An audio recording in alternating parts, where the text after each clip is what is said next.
Hello दोस्तों, मेरा नाम है सैकत। आप देख रहे हैं टेक रैक। तो चलिए शुरू करते हैं।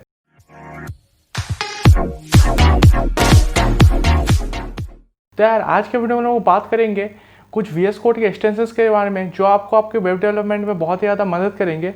और मैं इसको हमेशा अपने वेब डेवलपमेंट के काम में इस्तेमाल करता रहता हूँ। तो बिना टाइम वेस्ट किए चलते हैं अपने कंप्यूटर स्क्रीन पे। और हाँ, उससे पहले अगर आपको मेरा एफर्ट थोड़ा सा भी पसंद आ रहा है तो आप इस वीडियो को एक लाइक दे सकते हैं, हमारे चैनल को सब्सक्राइब कर सकते हैं और इस वीडियो के कमेंट सेक्शन में आप अपना सजेशंस बता सकते हैं। तो ज़्यादा टाइम वेस्ट नहीं करते, चलते हैं अपने कंप्यूटर स्क्रीन पे और देखते हैं कि आज हम लोग क्या क्या सीखने वाले हैं। तो देखिए यहाँ पर मैं आ गया हूँ अपने कंप्यूटर स्क्रीन पे। और यहाँ पर आने के बाद सबसे पहला एक्सटेंशन जो मैं आज आपको दिखाऊंगा वो है ऑटो रीनेम टैग। तो ऑटो रीनेम टैग यहाँ पर हम सर्च कर लेते हैं, ऑटो रीनेम टैग। तो देखेंगे ये वाला जो है ये एक्सटेंशन बहुत ही ज़्यादा काम का एक्सटेंशन है। ये मैं आपको बता देता हूँ क्या करता है। फॉर एग्जांपल आपने बहुत बार आप जब HTML लिखते हैं तो आपको बहुत बार ऐसा हुआ होगा कि आप एक H1 टैग लिखते हैं और H1 टैग लिखने के बाद आपको दिख रहा है कि हेडिंग थोड़ा सा बड़ा हो गया, तो आप सोच रहे हैं कि यार यहाँ पर H2 टैग लगाना ज़्यादा अच्छा होगा। तो आपको तब क्या करना पड़ता है कि आपको पहले जो स्टार्टिंग टैग है उसमें आपको H1 से उसको H2 में चेंज करना पड़ता है। उसके बाद आपको क्लोजिंग टैग में जाना पड़ता है और आपको उसको फिर से चेंज करना पड़ता है। लेकिन ये एक्सटेंशन अगर आपका इंस्टॉल रहेगा तो अगर आपने स्टार्टिंग या फिर क्लोजिंग दोनों में से कोई भी एक एक्सटेंशन को मतलब चेंज किया तो दूसरा वाला आपका बाय डिफ़ॉल्ट मतलब खुद से ही चेंज हो जाता है। तो इसका मैं आपको एक लाइव एग्जांपल दिखाता हूँ। फॉर एग्जांपल मैं यहाँ पर index.html में जा रहा हूँ और index.html में जाने के बाद यहाँ पर जो ये H1 टैग है, फॉर एग्जांपल इसको मैं अगर चेंज करना चाहता हूँ H2 में, तो मैं इसको अगर डिलीट करके H2 करता हूँ तो देखिए यहाँ पर जो क्लोजिंग टैग है वो भी आपका चेंज हो गया। और मैं इसको अगर फिर से H1 कर देता हूँ तो देखिए H1 फिर से चेंज हो गया। तो ये बहुत ज़्यादा काम का एक्सटेंशन होता है जब आपका जो HTML डॉक्यूमेंट है वो बहुत ज़्यादा बड़ा होता है और आपको सिर्फ जो ओपनिंग टैग है वो दिख रहा है, क्लोजिंग टैग आपको दिख नहीं रहा है वो कहाँ पर है, लेकिन उसको आपको चेंज करना पड़ेगा। तो आपको ये मैन्युअली उसको ढूंढना पड़ता है फिर से और वो बहुत ही ज़्यादा कभी कभी मेहनत का काम हो जाता है। तो इसके लिए एक्सटेंशन बहुत ही ज़्यादा काम में आ जाता है। तो अभी चलते हैं अपने सेकेंड एक्सटेंशन की तरफ जो है हमारा ब्रैकेट्स कलराइज़र, ब्रैकेट पेयर कलराइज़र। तो ये ब्रैकेट पेयर कलराइज़र दो आते हैं, दोनों में से आपको जो सेकंड वाला है उसको इंस्टॉल करना है। फर्स्ट वाला भी मेरा इंस्टॉल्ड है लेकिन ये आपको इंस्टॉल नहीं करना है, आप सिर्फ सेकंड वाला इंस्टॉल अगर कर लेंगे तो फिर भी आपका काम हो जाएगा। तो मैं इस सेकंड वाले पे चलता हूँ जो है ब्रैकेट पेयर कलराइज़र 2। तो इससे बेसिकली क्या होता है कि आपका बहुत बार ऐसा डॉक्यूमेंट होता है, फॉर एग्जांपल आप एक JS फाइल लिख रहे हैं तो JS फाइल में आपने स्टार्टिंग जो ब्रैकेट है वो लगाया और आपने एंडिंग ब्रैकेट लगाया।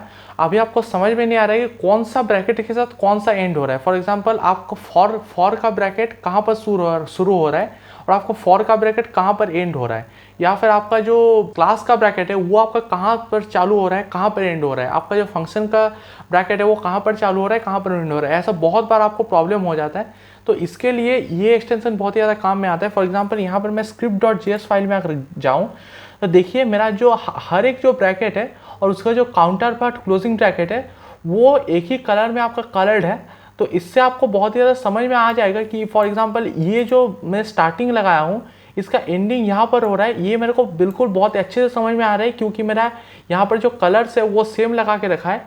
तो मैं ये चीज़ बहुत ही अच्छे से समझ पा रहा हूँ। तो ये एक्सटेंशन आपको इन सब कामों में बहुत ज़्यादा मदद करता है। अभी हम चलते हैं अपने थर्ड एक्सटेंशन की तरफ जिसका नाम है लाइव सर्वर। तो ये लाइव सर्वर एक्सटेंशन बेसिकली आपको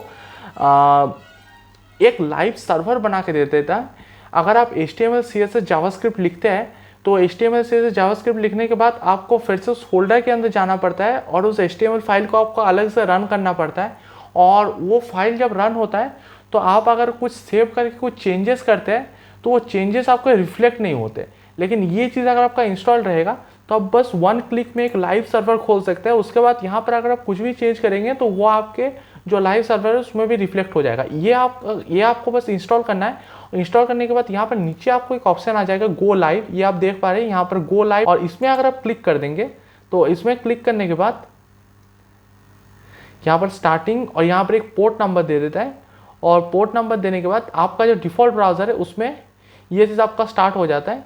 और स्टार्ट होने के बाद देखिए यहाँ पर जो मेरा डॉक्यूमेंट है वो मेरा दिखा देगा। तो ये थोड़ा सा लोड हो रहा है, थोड़ा सा आप वेट कीजिए। देखिए ये वेब पेज आपका लोड हो गया और मैं अगर यहाँ पर कुछ भी क्लिक करता हूँ तो वो सब कुछ काम कर रहा है। देखिए ये काम कर रहा है। तो मैं अगर फॉर एग्जांपल यहाँ पर सैम्पल HTML डॉक्यूमेंट जो लिखा है इसको अगर H1 से मैं अगर इसको H2 करता हूँ और मैं क्लोजिंग टैग को चेंज नहीं कर रहा हूँ क्योंकि मेरा वो ऑटो रिनेम टैग ऑन किया हुआ है।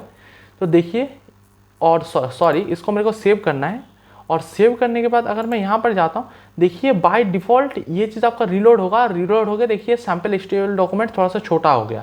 तो आपका H1 से H2 अगर चेंज होता है तो आपको इस पेज को फिर से क्लोज करके ओपन नहीं करना है। ये आपका लाइव सर्वर का बहुत ही ज़्यादा कमाल का चीज़ है। तो ठीक है, मैं इसको फिर से H1 कर देता हूँ और फिर हम चलते हैं अपने नेक्स्ट एक्सटेंशन की तरफ। हमारा जो नेक्स्ट एक्सटेंशन है वो बहुत ही ज़्यादा कमाल का एक्सटेंशन है। अगर आप बहुत ही ज़्यादा टाइपोज करते हैं या फिर आपको फॉर्मेटिंग उतना अच्छे से नहीं कर पाते आप, तो ये एक्सटेंशन है उसके लिए, जिसका नाम है प्रिटियर कोड फॉर्मेटर नाम का एक एक्सटेंशन है।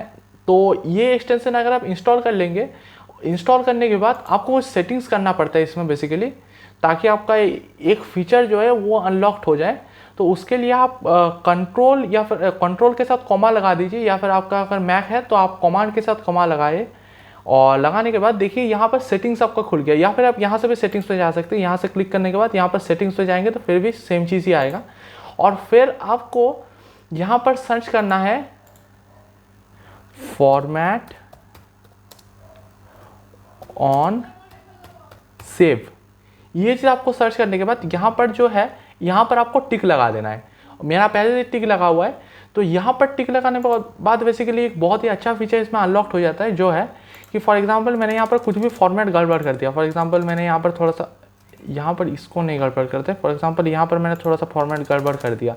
यहाँ पर इसको मैंने यहाँ पर नीचे लगा दिया, इसको मैं यहाँ पर लगा रहा हूँ, ऐसा मैंने पूरा गड़बड़ कर दिया फॉर्मेट। और उसके बाद जब भी मैं इस चीज़ को सेव करूँगा, फिर कंट्रोल S से सेव कर रहा हूँ, देखिए सारा चीज़ आपका फॉर्मेट होके सेव हो गया।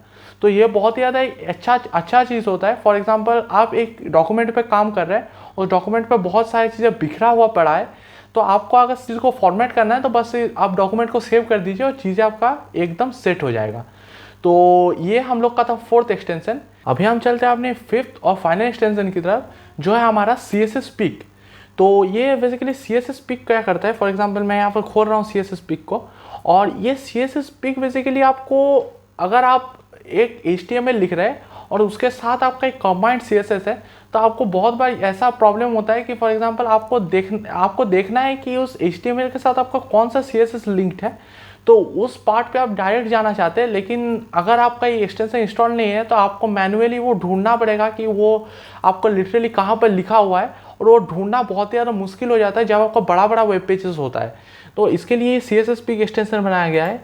इसके लिए मैं आपको एक लाइव एग्जांपल दिखाता हूँ। फॉर एग्जांपल मैं index.html में जाऊँगा और जाने के बाद फॉर एग्जांपल एक कंटेनर के लिए मैं अगर क्या CSS लिखा हूँ वो मेरे को चेक करना है। तो आप इस बस एक कंटेनर पर क्लिक कीजिए, कंटेनर के बीच में कहीं पर भी क्लिक कर दीजिए और उसके बाद आप F12 दबा दीजिए। अगर आप लैपटॉप पे है तो आपको फंक्शन प्लस F12 दबाना है। मैं यहाँ पर फंक्शन प्लस F12 दबाता हूँ, तो देखेंगे आप डायरेक्ट कंटेनर पे आ गए। कंटेनर का जो CSS है उसमें आप डायरेक्ट आ गए। आपको यहाँ से ऊपर से पूरा ढूंढना नहीं पड़ा कि आपका कंटेनर लिखा कहाँ पर है। तो ये बहुत ही ज़्यादा एक काम का एक्सटेंशन है। और इसी के साथ आज का वीडियो हम लोग ख़त्म करते हैं। उम्मीद करता हूँ आपको इस वीडियो में कुछ सीखने को मिला होगा, और अगर आपको कुछ सीखने को मिला है तो इस चैनल को सब्सक्राइब कर दीजिए, इस वीडियो को लाइक कर दीजिए और कमेंट सेक्शन में आपका सजेशन आप बता दीजिए। तो चलिए मिलते हैं नेक्स्ट वीडियो में, तब तक के लिए बाय बाय।